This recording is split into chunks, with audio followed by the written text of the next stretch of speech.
Convido os irmãos a abrirem as suas Bíblias na carta do apóstolo Paulo aos Filipenses. Carta do apóstolo Paulo aos Filipenses, no capítulo 4.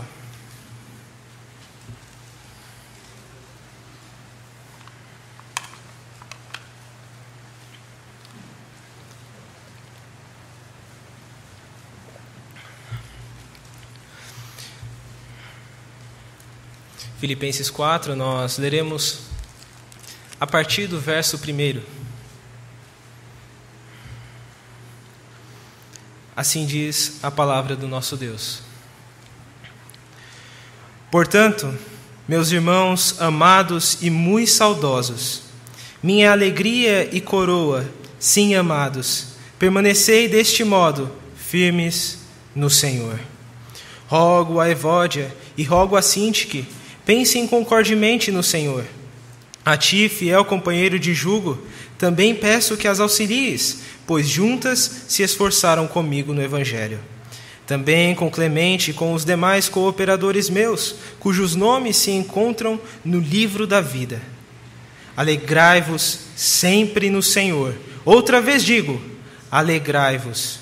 Seja a vossa moderação conhecida de todos os homens, perto está o Senhor. Não andeis ansiosos de coisa alguma. Em tudo, porém, sejam conhecidas diante de Deus as vossas petições, pela oração e pela súplica, com ações de graças.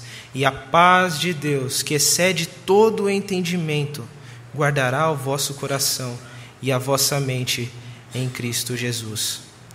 Finalmente, irmãos, tudo o que é verdadeiro, tudo o que é respeitável, tudo o que é justo, tudo o que é puro, tudo o que é amável, tudo o que é de boa fama, se alguma virtude há e se algum louvor existe, seja isso o que ocupe o vosso pensamento.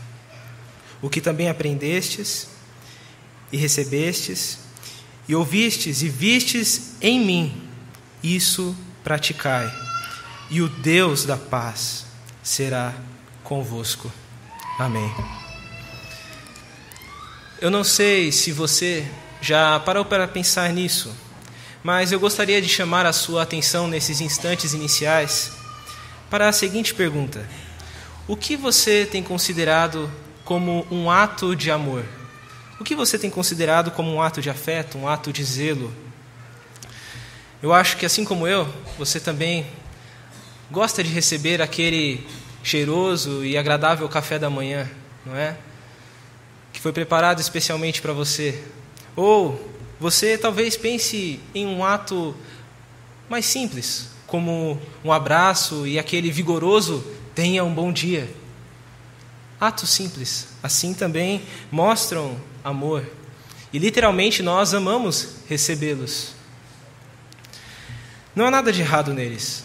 Entretanto, eu gostaria de ir um pouco além e perguntar: são somente esses atos tão agradáveis que demonstram amor? Eu acho que, assim como eu, você novamente concorda que, na maioria das vezes, aquelas palavras mais duras também manifestam muito amor. Aquelas palavras de repreensão manifestam muito mais amor do que um doce elogio. Certamente, mesmo sendo amarga a repreensão, ela é um forte ato de amor, principalmente quando nós sabemos quem está nos repreendendo, quem está falando conosco, e sabemos das suas verdadeiras intenções. Bem, eu digo isso porque esse é o espírito deste texto. Este é o espírito da carta aos Efésios. Talvez os filipenses, ao receberem essa carta, eles pensassem que ela apenas continha elogios, apenas continha agradecimentos, porque afinal os filipenses enviaram até Paulo Epafrodito para o servir e também uma grande oferta com ele, para o assistir nas suas necessidades. Mas junto de Epafrodito também foram informações muito importantes e que mostravam que aquele ministério precisava de repreensões, precisava também de exortação. E então nós vemos esse espírito nesta carta, neste texto.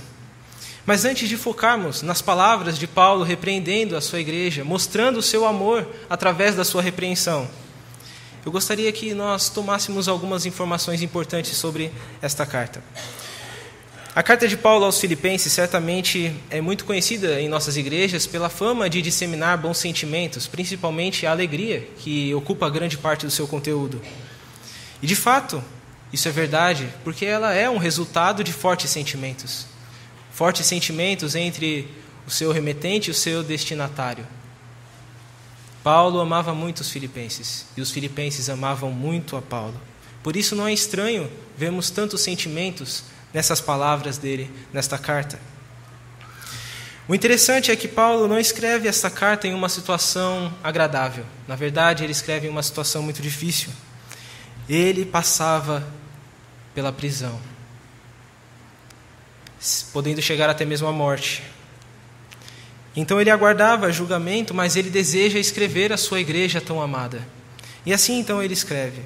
Mas essa história de Paulo, a história de amor entre Paulo e os filipenses, começa lá na cidade de Troade, quando ele tem a visão de um varão macedônio que chega a ele e diz: passa a Macedônia e ajuda-nos. Passa a Macedônia e ajuda-nos. Em resposta a esta visão, Paulo, Silas e Timóteo partem para a Macedônia, partem para Filipos. E ali encontram, naquela colônia de soldados aposentados, eles encontram uma reunião de mulheres. E ali estava Lídia, onde na sua casa é plantada esta igreja. Tudo isso nós vemos lá em Atos 16. Entretanto, essa história ela não termina aqui. A distância ela não diminuía o amor de Paulo por sua igreja. E então, prova disso é essa carta, reveladora do seu amor, do seu cuidado, do seu zelo. O texto também mostra, o nosso texto mostra o cuidado de Paulo em instruir os filipenses com respeito a alguns problemas que colocavam aquele ministério em risco.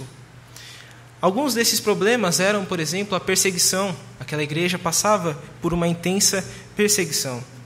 Também pressões de falsos ensinamentos, falsos profetas.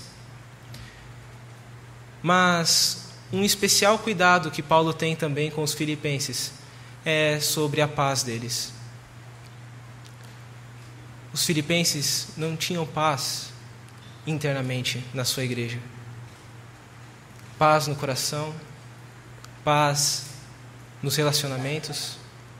E por isso, então, Paulo escreve esse pedaço, esse trecho desta carta, que mostra-nos, essa noite, que encontramos grande paz, vivendo uma firme união, com firme coração e em firme obediência a Deus.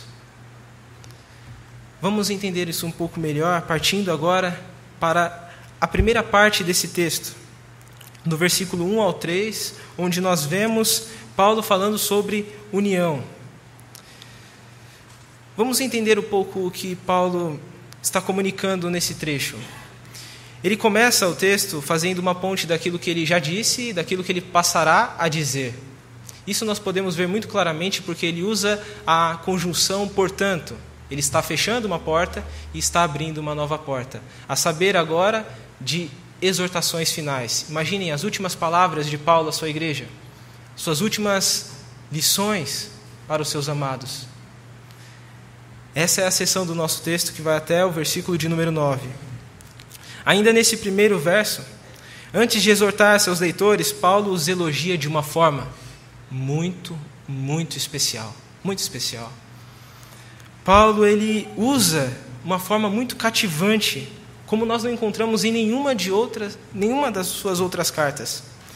Ele faz questão de lembrar os filipenses que as duras palavras que eles vão ouvir são ditas por alguém que os ama muito, muitíssimo. Esses elogios nós podemos ver que eles contêm algumas informações sobre esse relacionamento. Paulo mostra que, para ele, os filipenses são uma grande alegria. Uma grande alegria. Um verdadeiro prazer na vida presente. E não só alegria, mas também coroa eles eram a honra de Paulo. Paulo se sentia honrado pela vida e a existência daquela igreja em Filipos. Esse é o Paulo dos próximos versos, que não só apenas fala com autoridade apostólica, mas também apresenta o seu coração de pastor, que ama as suas ovelhas, que cuida das suas ovelhas. Se sente honrado por tê-las em sua vida. Então ele dirige a sua exortação inicial a todas as suas ovelhas. E ele diz o seguinte: permanecei deste modo, firmes no Senhor. Paulo está exortando para que, em vista da vocação celestial, em vista da nossa pátria, em vista da nossa herança celeste, os filipenses deveriam permanecer firmes, inabaláveis, diante das hostilidades, tanto internas quanto também externas. Depois, então, dele demonstrar todo o seu amor nesse primeiro versículo, falar de forma tão carinhosa, Paulo agora vai exortar de forma especial os filipenses com respeito aos problemas de ordem interna. Paulo inicia essas exortações internas apresentando o conflito que existia na igreja de Filipos. Observem, olha o que estava acontecendo lá. 2 irmãs estavam em conflito, estavam brigando. E Paulo mostra que existe muita seriedade nisso. É muito triste quando acontece isso, porque ele usa o verbo aqui, rogo. Paulo está praticamente dizendo: eu imploro para vocês, eu imploro para que vocês se reconciliem. Evódia e Síntique, essas 2 irmãs, cooperadoras, líderes, estavam brigando. E então Paulo fala com elas e mostra que ele não toma partido. Ele não fala apenas com uma e se esquece da outra. Ele mostra que o problema estava dos 2 lados. Não importava o tamanho. Elas 2 deveriam se juntar, deveriam pensar concordemente no Senhor. Então ele mostra que deveria haver uma mútua compreensão das partes. Esse apelo pessoal direto de Paulo a essas 2 irmãs, para que haja unidade, mostra o desejo de Paulo, o desejo dele de que ambas tivessem a mesma atitude de espírito, o mesmo pensamento, por causa do seu vínculo comum em quem? No seu vínculo no Senhor. No Senhor, elas eram irmãs. E Paulo aumenta e mostra quão grande era a necessidade de reconciliação quando ele chama toda a igreja a participar desse movimento, toda a igreja a se unir em prol da unidade. Veja que ele exorta para que vários líderes tomem partido desse conflito. Provavelmente todos estavam desprezando aquela briga, como se ela não estivesse existindo. Mas Paulo exorta toda a igreja a se unir em prol da unidade. Então ele pede ajuda para um companheiro de sua confiança, para Clemente e para todos os seus cooperadores. Aquelas 2 mulheres precisavam de ajuda. E Paulo chama a igreja para participar desse momento de reconciliação, para tomar partido, como ele estava tomando naquele conflito. Ele estava colocando nos seus ombros a responsabilidade da reconciliação. Paulo, como um pastor que ama profundamente as suas ovelhas, deseja que elas permaneçam firmes no Senhor. Ele roga para que haja compreensão das partes e união em prol da unidade. Ele tanto exorta as partes desse conflito, como Evódia e Síntique, quanto também ele fala com a igreja para que eles todos se unam. Por que tudo isso? Por que ele é tão enfático para que a reconciliação aconteça? Por quê?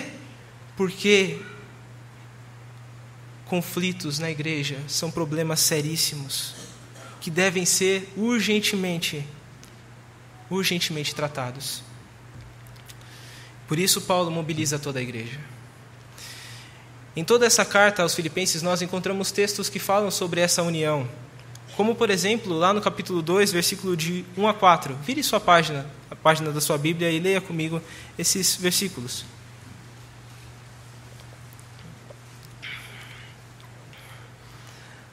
Assim diz. Notem como Paulo está implorando pelos seus irmãos para que eles pensem, tenham uma somente, estejam unidos. Se há, pois, alguma exortação em Cristo, alguma consolação de amor, alguma comunhão do Espírito, se há entranhados afetos e misericórdias, completai a minha alegria, de modo que penseis a mesma coisa, tenhais o mesmo amor, sejais unidos de alma, tendo o mesmo sentimento. Nada façais por partidarismo ou vanglória, mas por humildade, considerando cada um os outros superiores a si mesmos.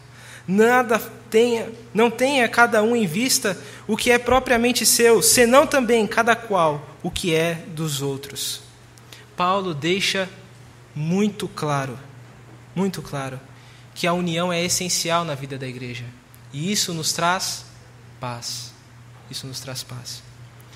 Algo que ilustra e exemplifica essa união é a própria igreja de Atos. Quando nós vemos a igreja de Atos, aquela igreja dos primeiros dias, nós notamos que os crentes viviam em união constante. O texto de Atos diz que todos os que creram estavam juntos e tinham tudo em comum, tudo em comum.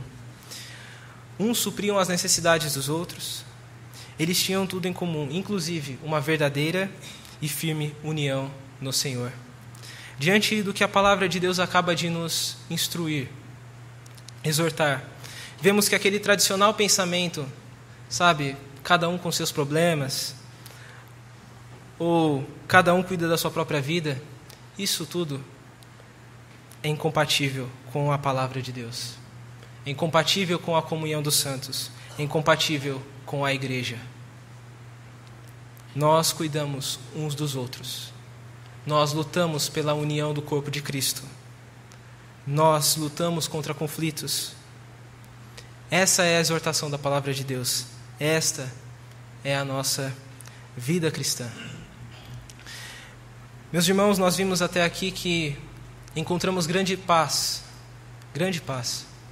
vivendo uma firme união. E agora nós veremos que também encontramos paz, vivendo com um firme coração no Senhor. Versículo de 4 a 7. Lembremos que Paulo está exortando os filipenses, então, com respeito àquelas questões internas da igreja de Filipos. Essas exortações, elas se conectam à medida que nós entendemos o contexto, a igreja para quem Paulo escreve essas palavras. E muita preocupação estava no coração da igreja de Filipos. Prova disso é essa parte do nosso texto, e vamos entendê-la um pouco melhor. Tendo tudo isso em mente, todos esses problemas que Filipos passava, nós percebemos que a primeira exortação de Paulo, no versículo 4, a propósito, é uma passagem muito conhecida nossa, que fala sobre a alegria, mas nós precisamos entender essa alegria, porque a alegria do cristão não é apenas sorrisinho e risadinha. A alegria do cristão é muito mais profunda, é muito mais sólida. Por isso ela é ultracircunstancial. Por isso que ela vai além das circunstâncias. Por isso que ela resiste a tudo. Por isso que Paulo fala para que nós sempre estejamos alegres. A exortação dele se baseia no fato de que a nossa alegria está no Senhor. A nossa alegria está no nosso relacionamento com Cristo. Vamos entender um pouco melhor essa expressão. Primeiro, Paulo começa com uma frase, com um verbo imperativo. Ele diz, alegrai-vos. Então, trata-se de uma ordem, uma exortação, para que os filipenses fossem alegres, mas não só agora, continuamente. Essa ideia de contínua ainda é mais fortalecida pelo advérbio sempre. Sempre vocês devem estar alegres, filipenses. É assim que Paulo fala à sua igreja. Apesar das circunstâncias, apesar dos conflitos, apesar das perseguições. Lembremos que Paulo é exemplo dessa alegria. Ele escreve a carta mais alegre, aonde? Na prisão.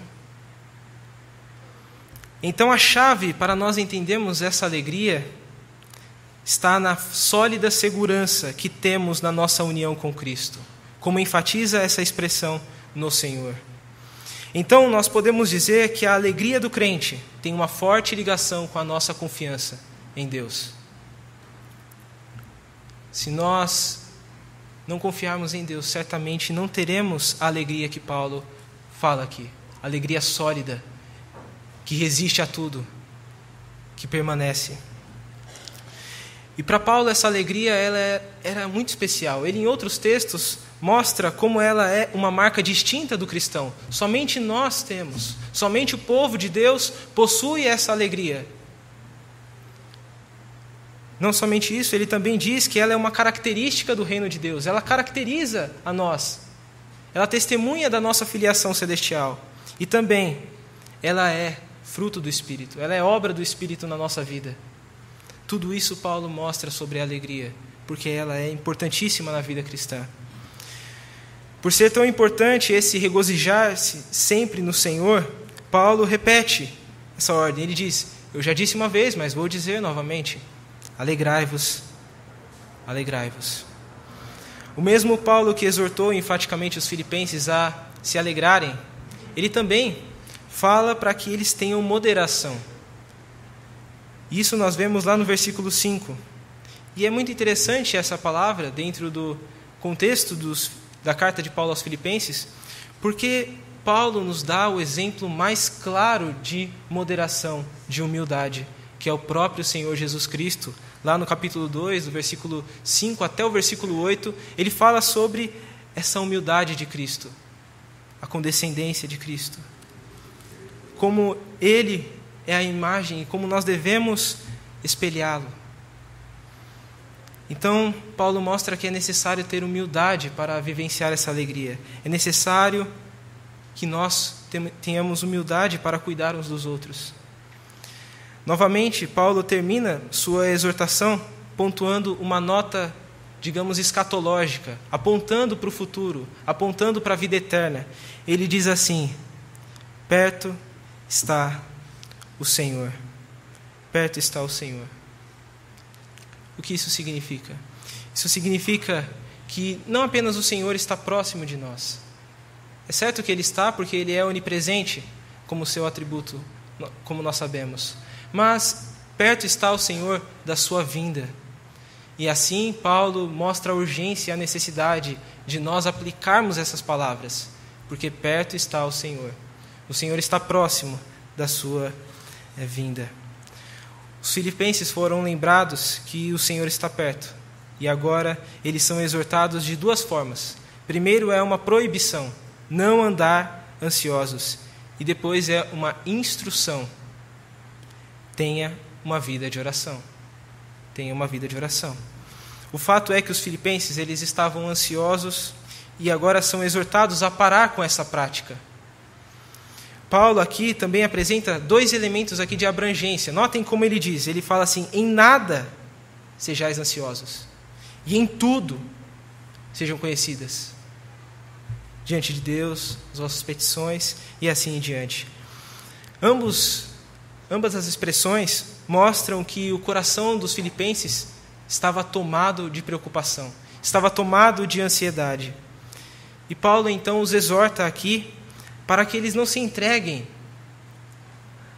a coisas, a ansiedade, a preocupação que é irracional, porque eles devem confiar no Senhor. Muitos crentes, nós hoje, temos o nosso coração semelhante ao dos filipenses, tomado de ansiedades, tomado de preocupações. E não há dúvida que aqui nessas palavras nós encontramos o tratamento para o nosso coração, assim como os filipenses encontraram, que é a vida de oração. O Dr. Paulo, lá no versículo 6, ele dá a receita para combater a ansiedade. E ela é: abra o seu coração a Deus e tenha uma vida de oração. Caso contrário, a ansiedade certamente tomará o seu coração. E nós fazemos isso através de petições, orações, súplicas e ações de graças. Paulo quer enfatizar que uma vida de oração é o remédio bíblico e sem contraindicação, muito eficaz para a ansiedade. Esse muito eficaz nós podemos perceber lá no versículo 7. Veja que Paulo mostra que a resposta direta da oração não é outra senão a paz que excede todo o entendimento, que guarda o nosso coração. É muito interessante que Paulo ele usa aqui uma expressão militar. É como se a paz de Deus fosse um soldado que estivesse nas portas do nosso coração e essa paz não fizesse com que nenhuma ansiedade entrasse no nosso coração. A oração coloca esse soldado ao nosso serviço, coloca essa paz no nosso coração. Isso é fruto apenas da oração. Não existe nada que nos possa trazer essa paz, senão uma vida de oração. Algo que ilustra isso também é o exemplo do próprio apóstolo Paulo, quando ele, na sua passagem pela cidade de Filipos, ele e Silas, os dois foram pegos e depois de muitos açoites, eles foram colocados em condições desumanas dentro de uma prisão. E ali então, quando se esperava ver dois homens tristes, ansiosos, preocupados, se vê dois homens louvando a Deus e orando. Isso é prova de que a paz de Deus estava no coração deles. Isso é prova que eles estavam alegres, mesmo passando por momentos de grande tribulação, de grande sofrimento. Paulo tem a autoridade de falar essas palavras, de permanecer alegre nos momentos mais tristes, porque certamente ele passou por esses momentos. Que o nosso coração seja encontrado assim, repleto de alegria no Senhor, repleto de humildade e serviço, sem egoísmo e sem preocupações, guardado sempre pela paz do Senhor como fruto de nossa vida de oração. Meus irmãos, nós estamos vendo que encontramos grande paz, primeiro vivendo uma firme união e também tendo um firme coração no Senhor. Mas nós também encontramos paz na obediência. E nós veremos um pouco isso melhor nos versículos 8 a 9. Caminhando para o final dessa série de exortações de Paulo, vemos um versículo que foi cuidadosamente construído. Muito cuidadosamente construído.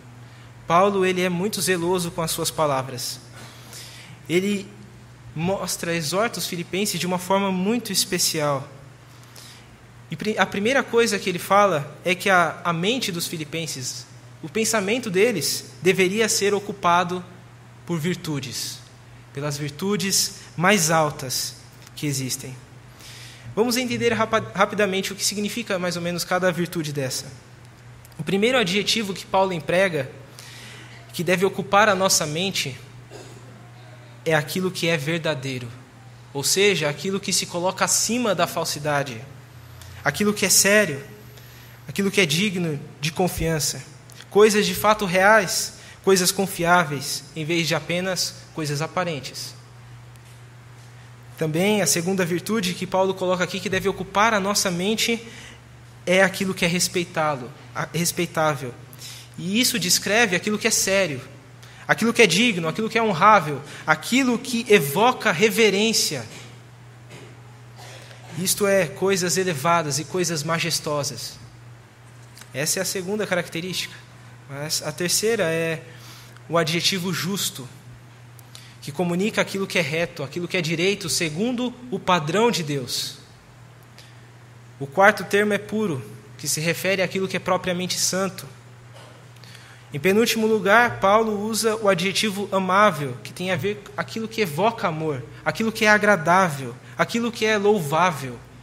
Isso deve ocupar a nossa mente. A última virtude utilizada por Paulo é aquilo que é de boa fama, ou seja, significa aquilo que é bem visto, aquilo que é louvável. Olhem quantos adjetivos. Tudo isso deve estar presente na nossa mente. Nossa mente deve ser caracterizada por essas virtudes. No fim do versículo 8, vemos que Paulo resume e diz: Se alguma virtude há e se algum louvor existe, que seja isto que ocupe o nosso pensamento. Ele está trazendo novamente elementos de abrangência, mostrando que nós devemos ter a nossa mente ocupada por virtudes das mais altas, das mais honrosas, a fim de obedecer ao nosso Deus, para que os filipenses pensem continuamente nisso. Essas excelentes virtudes que Paulo acaba de apresentar por palavras aos filipenses no versículo 8, foram apresentadas por ele por testemunho. Paulo esteve presente com aqueles irmãos e o seu exemplo, o seu comportamento transmitia essas virtudes. Paulo era exemplo vivo disso. E ele mostra isso lá no versículo 9. Nesse verso, ele mostra que os filipenses eram indesculpáveis com respeito ao seu comportamento.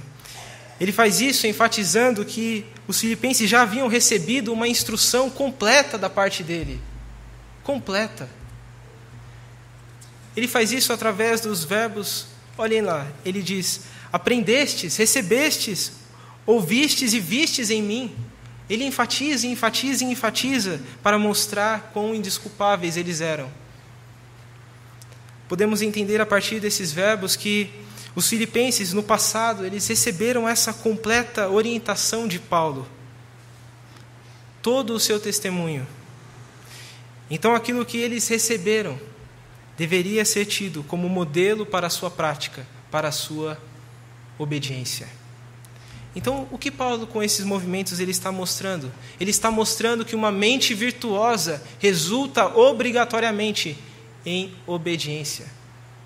Não é possível que uma mente tão virtuosa, tão cheia de virtudes, tão respeitosa, tão amável, tão justa, ela não seja obediente. Ela sempre resultará em obediência. Que a nossa mente, meus irmãos, seja ocupada até a última gota por aquilo que é digno e virtuoso, de forma que não sobre espaço para nada que seja contrário a essas virtudes que nós vimos neste texto. E assim, essa sólida mentalidade nos levará a ter mais obediência ao nosso Deus, a ter uma vida mais santa, passos mais firmes em direção à nossa caminhada, em direção a ser cada vez mais parecidos à imagem de Cristo. E assim nós receberemos a presença do Deus da paz.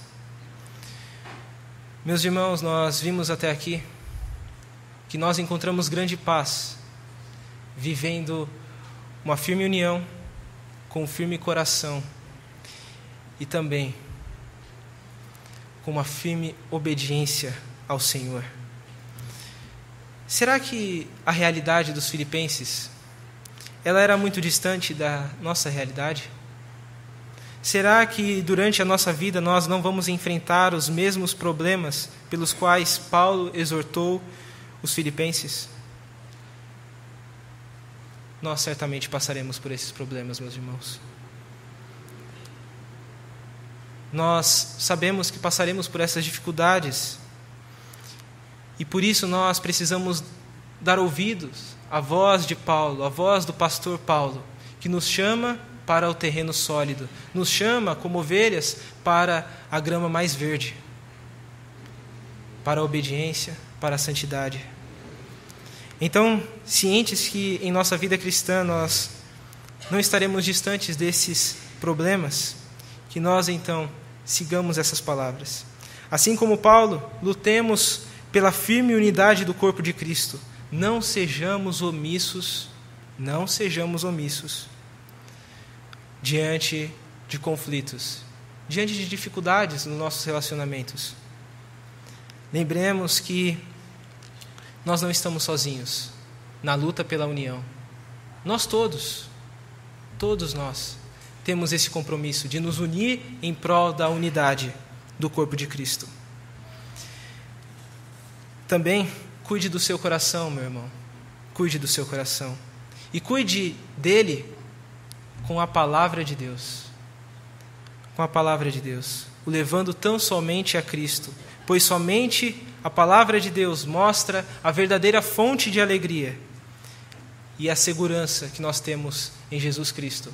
Assim nós temos uma alegria inabalável, assim nós temos uma alegria contínua. E o nosso coração é guardado da ansiedade, é guardado da preocupação. Não sejamos negligentes com o nosso coração. Também permaneçamos no santo caminho, como Paulo nos mostrou, no caminho das virtudes, de uma mente santa, de uma mente justa, de uma mente verdadeira, que nos conduzirá a uma obediência cada vez mais fortalecida, cada vez mais real e verdadeira diante do nosso Deus. Por fim, eu gostaria de atentar para o nosso testemunho, para que nós olhemos para as futuras gerações. O exemplo que nós temos dado a elas. Se nós temos sido exemplos de uma firme união, de um firme coração e de uma firme obediência, porque se nós somos exemplos disso, nós poderemos um dia chegar como Paulo e dizer: o que vistes em mim, isso praticai. Nós precisamos, meus irmãos, praticar essas palavras para poder testemunhar às futuras gerações e ensiná-las a observar as palavras e as exortações desse texto. Que o nosso Deus, o Deus da paz, nos abençoe.